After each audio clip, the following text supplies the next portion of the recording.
Hello and welcome to Odds on Euro. Time for Belgium-Italy, probably the most interesting quarterfinal game. We are going to analyze this game with Daniele Fisichella and of course with you as always. So leave a comment below in the comment section and remember you will have the chance to win a £10 free bet with Novibet. And if you enjoy our videos, press the like button, subscribe to our channel and click on the bell to get notifications. And now let's go on with the show.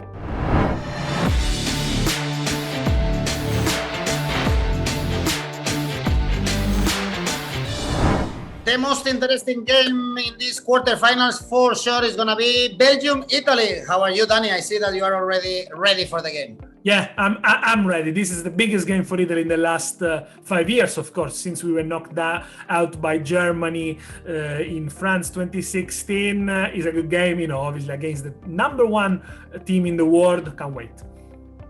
And the first thing we have to see are the odds, of course, of this Belgium-Italy, and we'll see that despite Belgium being the number one of the FIFA, something that probably doesn't matter, Italy's favorite, odds 2.4, Belgium 3.55, and the things that we have to take out, remove all the stereotypes, Danny, because Italy is playing free-flow football, offensive football in general. We know that they don't concede, but they are going forward quite a lot, whereas Belgium, they are playing quite defensively, especially against the Portuguese. So it's a different clash of styles. And I think the odds tells you that bookmakers suspect that both Kevin De Bruyne and Eden Hazard are going to miss the game due to injuries. Yes. And they picked up different injuries. Muscular injury for Hazard. Kevin De Bruyne was due to a bad tackle from Palhinha of Portugal. They walk off the pitch. They might not be there for the tournament. Actually, the Euros of Hazard seems to be over.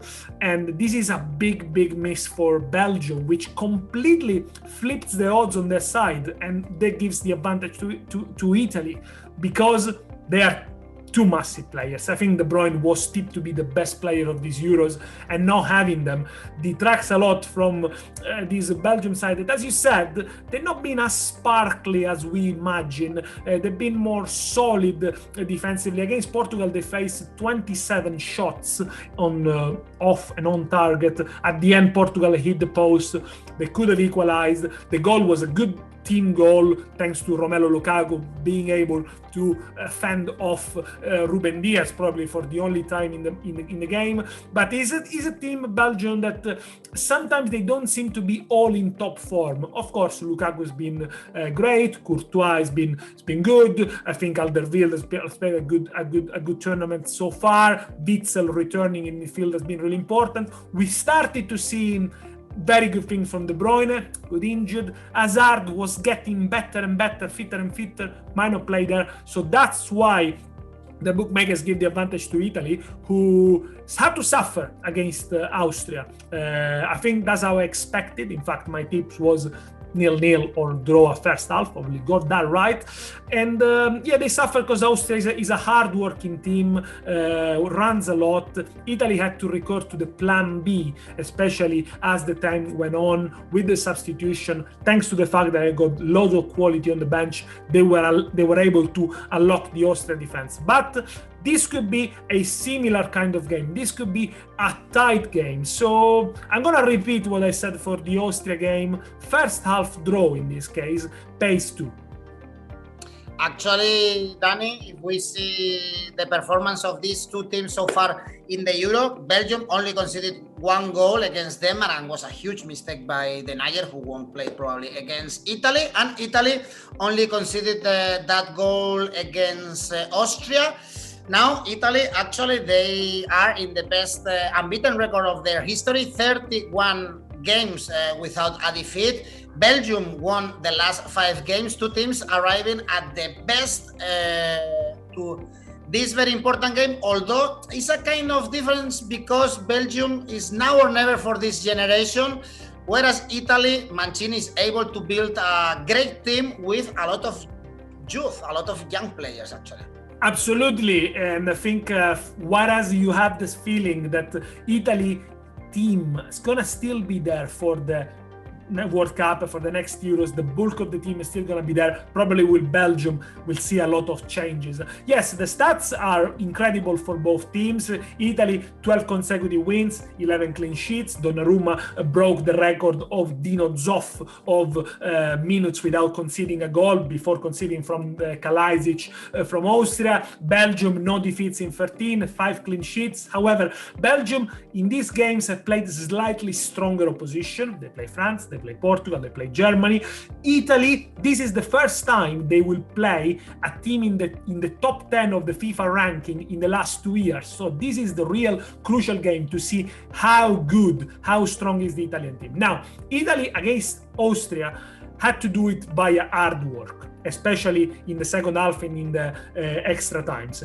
To win this game, they need to do with good play. They need to do it to revert basically to what we've seen in the first 3 games. Otherwise, they not be able to overcome a very technical and obviously physical side as well as Belgium. Where the key could be for Italy is that Italy as a team, obviously considering that there is no Kevin De Bruyne and Hazard probably for Belgium, are quicker than Belgium, especially on the sides, on the flank. Spinazzola against Meunier, that could be the key battle. Spinazzola has been great in these Euros. He comes forward, he bombs forward. He's almost an attacker. He always stays there, gives assist, goes to the byline.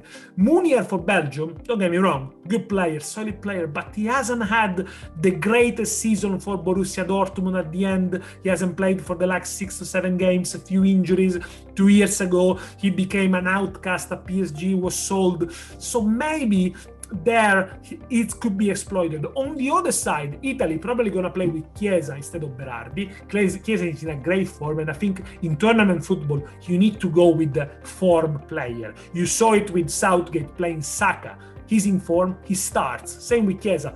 Give Berardi a rest, and then Chiesa could attack the left-hand side of Belgium, which is where Vermaelen operates. So, that could be important for Italy. On the other side, the other battle is going to be Lukaku against the 2 central defenders of Italy. Now, this is a stats that Belgian friends and Inter friends won't like. Lukaku never scored against Juventus in 6-7 games he played against them. Obviously, Chiellini and Bonucci, the center forwards there. I think in Italy, there are only 2 center defenders who can deal with Lukaku at the moment. One is Koulibaly, who doesn't play, obviously, for Italy, and the second one is Giorgio Chiellini. Giorgio Chiellini is been outstanding in dealing with Lukaku because he knows how to mark him, he matches him physically, he's good in the air, he doesn't leave him the space to turn around. If Chiellini is back fit, as he should because he's been rested for almost 2 weeks, this is gonna be a key battle, and it's one that I don't know who's gonna win. Going back to the bets, as we said, tight game, clean sheets kept in the last few games. Belgium missing key players, both to score, no. That's my tip, 189. And Danny, seeing how important are these 2 missed players for sure for Belgium, although any team having Eden Hazard right now, they should know that probably he will be absent because he's been absent the last 2 years for Real Madrid and also for Belgium. But Kevin De Bruyne is crucial. We've said before how Roberto Martinez was taking care of him. He played half of the minutes of this Euro before that last 16 game. Now probably he'll miss, and the surprising star for this Belgian team is been Thorgan Hazard, actually first Belgian ever to score in 2 consecutive Euro appearances. When we talk about Italy, it's more about the group. When we talk about Belgium, of course they have a great coach, but they have individualities that stand out from the other players, but missing those, that's why maybe can be that crucial. You said before, that's why the bookies are giving Italy favorite. Also, you think this is going to be that crucial, De Bruyne missing, especially De Bruyne?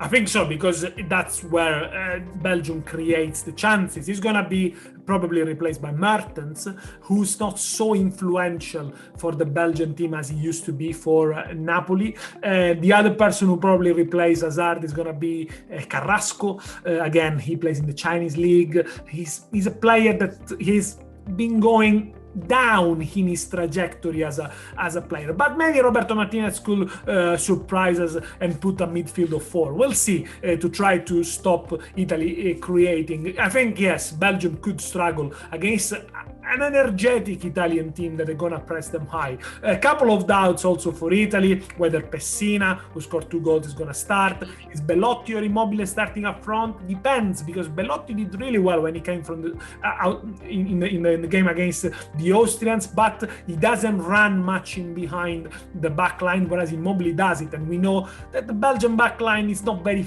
pacey, as we said before. We'll see. Neither of the two strikers have got great numbers playing for the national team, but Immobile already scored 2 and he went closer against Audrey Histin, the post. One more thing about Belgium is to take into account is this is the team that has traveled the most in this competition. They've been to Copenhagen, they've been to St. Petersburg, they've been to Seville when it was very hot last night. Now they came back to Belgium at 5 o'clock in the morning. So obviously, basically, they had no rest for a day and a half. Italy went to extra time the day before against Austria, but they played in London where the temperature was much, much cooler. It was like 15, 16 degrees. Obviously, you had to wear a jumper there in the stadium, whereas in La Cartuja, you had to go with Bermudas. This plays a factor, I think, in such a short tournament as well. So the fact that, yes, Italy has played the extra time, but consider where Belgium were traveling from. So both teams could be tired in a way. That's why, again, my indication is for a low-scoring game, at least in the first half. So couple of odds here as well. Under 1.5 goals in the game, 286. Basically a 0-0 or 1-0 victory. Or under 0.5 goals in the first half, that's 259. So first half to end 0-0. Could be tight. But generally speaking, I think a 1-0 victory could be on the cards for any of them. So let's look at the odds. 1-0 Belgium, 9. 1-0 Italy, 7.5. And historically, actually, Italy have won the battle against Belgium. They met in the Euro 2016, 2-0 for Italy. Giaccherini and Pelé, two players that are completely lost. Scored then in the Euros 2000. Also, Italy won 2-0. And when it comes to margins, Danny, historically, Italy is the team always to bet on. Actually, in qualifying from extra time against Austria was the 8th time for Italy. Doing so in a Euro is more than any other side in history, and this is now or never for Belgium. They've never been in a final of a big tournament. This generation, we always say the same, no? That this generation is running out, but is the last one, is now or never. But you see, you are very confident, actually, as far as I can say, for your national team. I think it's going to be tight, and I think the tight game is going to suit us Italy. And having watched yesterday England-Germany, I think this game is going to look like England-Germany. Both teams are going to wait patiently for an opening. Both teams are going to press high. Italy are going to still play that kind of game, but they're going to mind the back and think, yes, the chance is gonna come. You have to wait for it a little bit. So I know that, as we said previously in the Spain Switzerland game, this side of the draw is exciting. There are a lot of goals, but a clash of titans like this Belgium Italy, I think, is gonna be played on the cautious side. So yes, I mean the under market 1-0 low margin, both to score no, maybe even a clean sheet for one of the two could be a good bet. Perfect, Danny. Then thanks. Good luck for your Italy, and let's see who is in the semi-final of this Euro. Thank you, Danny. See you later, Edu. Speak soon. Bye-bye. Now you have all the info for this Belgium-Italy to place your bets. Let me know what you think in the comment section as usual, and you will have the chance to win a £10 free bet with Novibet. And of course, if you enjoy our videos, press the like button, subscribe to our channel, and click on the bell to get all the notifications. Also, if you prefer, we have a podcast for you. See you very soon.